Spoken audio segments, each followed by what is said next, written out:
Welcome back to class, everybody. This is going to be a much different format than what you're used to, as this is a much different class than what you're used to. Due to some external stimuli, things like house guests being a little too rowdy, a bit too interruptive, as well as just in general, um, feeling out of it when I did this recording, I left out so much good information that I should have given. I'm going to be doing this recording incredibly different. But that kind of works because the class I'm doing is incredibly different. Normally, I do main army units. People like the Legionnaires, or the Hoplites, or the Gallic, barbarians and frontline warriors. People that get into the thick of it and stay there. Today's class is going to be about the ninja, somebody who actively avoids fighting in big battles. The only times they ever really appeared historically in battles was to interrupt supply lines or run demoralization using fire bombs and smoke screens and other kinds of sneaky underhanded tactics. Other than that, they never really fought in the big battles. Um, that being said, I've tried to do this video 4 separate times. This is my 5th attempt, and I'm getting a little tired of recording this. And every time I attempt to record it, something goes wrong, so this is how we're doing it today. The ninja is not what everyone thinks it is. It is not the black-clad super spy that snuck into castles and used his uber ninjutsu abilities to take out 37 dudes in a sword fight. They didn't have super speed or super really anything. They couldn't breathe fire or breathe underwater. They couldn't fly or leap to the second floor of a building. Not to say that they did not infiltrate, castles dressed in black using like grappling hooks or specialized handwear and footwear, but typically ninjas dressed like peasants. They'd be dressed like a farmer, you wielding a kama on their hip, or they'd be dressed like a mason worker or a woodworker wearing the kunai on their hip, as the kunai historically was used for masonry, woodworking, and just in general personal self-defense. Um, they did not wield the ninjato. Y'all know how I fucking feel about that Hollywood crafted piece of shit. They would wield chakutos, in their own signature style, which does resemble a ninjato, but the reason they used the chakuto was because wielding a katana was illegal. For anyone who wasn't of the samurai class, it was just straight illegal.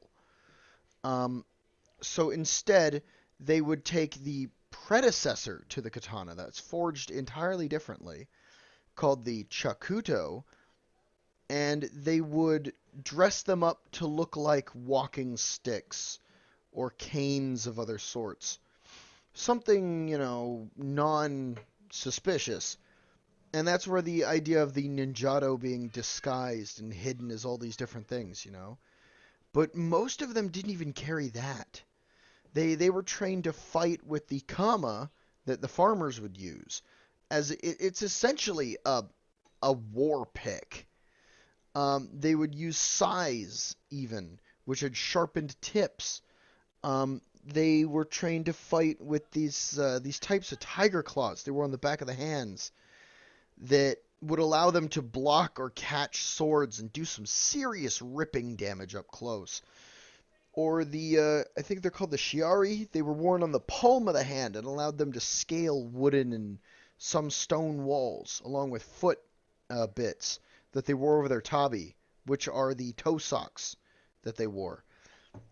I mean, they were incredible. They were creative and they did have kit, but their kit was shit that the common man could get their hands on, because that was their goal, was to blend into the common man.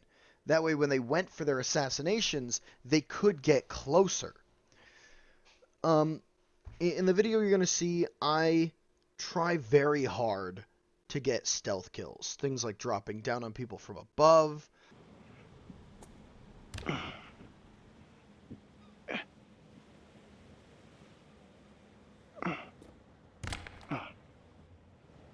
This would be so much easier with my ninja claws that I did not pack.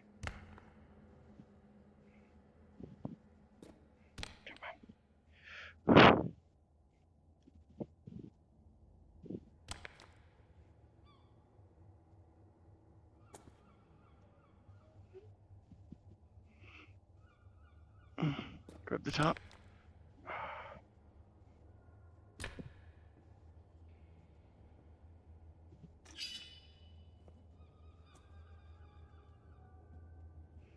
One of the best things about the Chikudo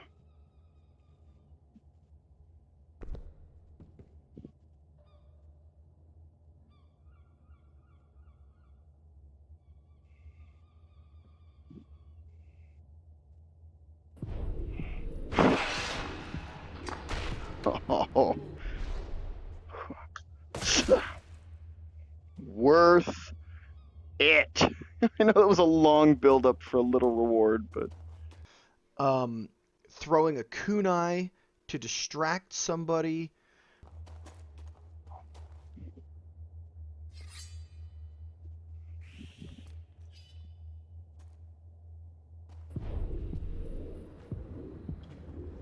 surprise, bitch!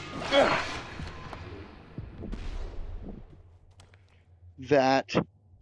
That's the shit I live for.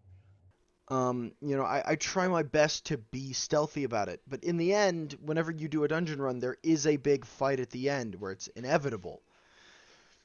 And that's just not what ninjas were all about. If something like that happened to a ninja, their only goal would be to fucking get the hell out of there, throw a smoke bomb or a flash bomb down and jump over the wall and, use their grappling hook to descend. They would not stick in it and fight. Um, yeah. So yeah, um, overall, a ninja, again, not being meant for a battlefield.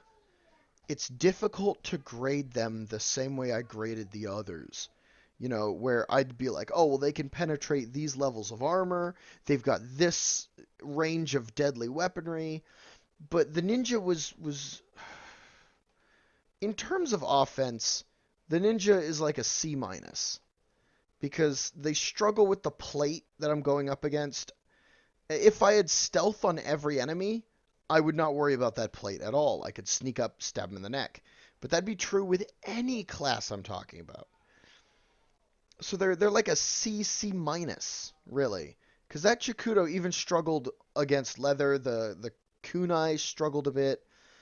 Um, in terms of defense, they're just straight up a fucking F. They never wore armor, and whatever armor they did wear was less designed to keep them alive in a fight and more designed to muffle the sound of their movement. So they're definitely not going to get graded the same way I'd grade the others. I'm actually going to start my own little grading system for assassin classes like this, and I will go back and touch on like the Germanic Night Hunters and other stuff like that later on, different kinds of famous assassins like the Middle Eastern Hassasins or Hassasins, something like that. I'll touch on them using like the Katars and you know, but in terms of lethality as an assassin, like let's just the way I'm gonna grade the ninja is I'm gonna go based on their versatility. I'm gonna go based on their tactics, and I'm gonna go based on their GTFO, which is their ability to escape. In versatility, the ninjas had a shit ton of tools.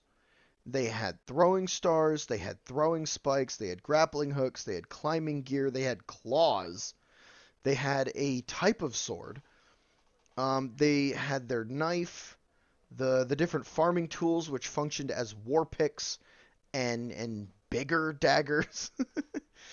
They had a massive variety of kit to get done what they had to get done. Not to mention all of the flash bombs and actual bombs, the black egg. They had so much at their disposal, so fucking much. Um,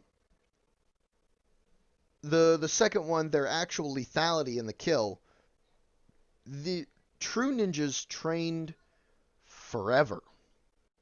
in how to execute their kills with their weapons. They would even learn other trades. Like Hanzo Hattori, one of the most famous ninja assassins of all time. He was thought to be one of the most talented men who ever existed due to the sheer number of professions he learned to blend in. Everything from masonry to woodworking to gardening to farming to culinary expertise to actual kendo, so he could blend in as like a castle guardsman or a samurai or a ronin. That man had a million professions and 3 million faces he wore. The last one's their ability to GTFO. Again, using those same mobility tools that they had to get into the castle would allow one to get out. I mean, if you're chasing a ninja down, he runs into the woods and disappears up a fucking tree. It's going to be kind of difficult to wonder where the hell he went, especially if he blends into the dark. Or if you're chasing him and he leaps off the balcony of the castle and uses his grappling hook to rappel down. They can just peace anytime they want.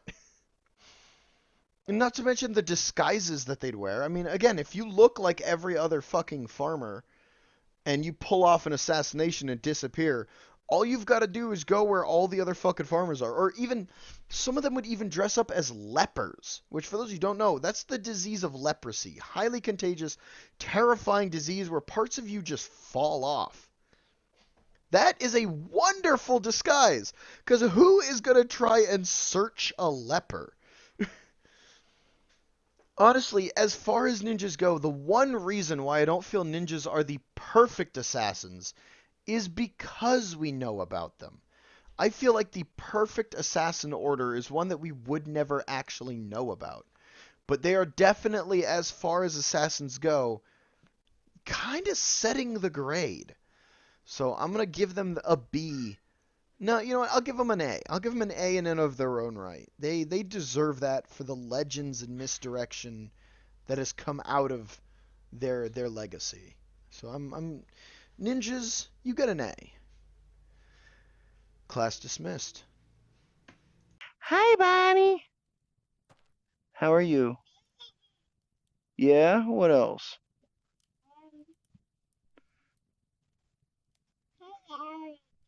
Yeah? Do I look weird with the helmet on? Yeah? You're adorable. All right.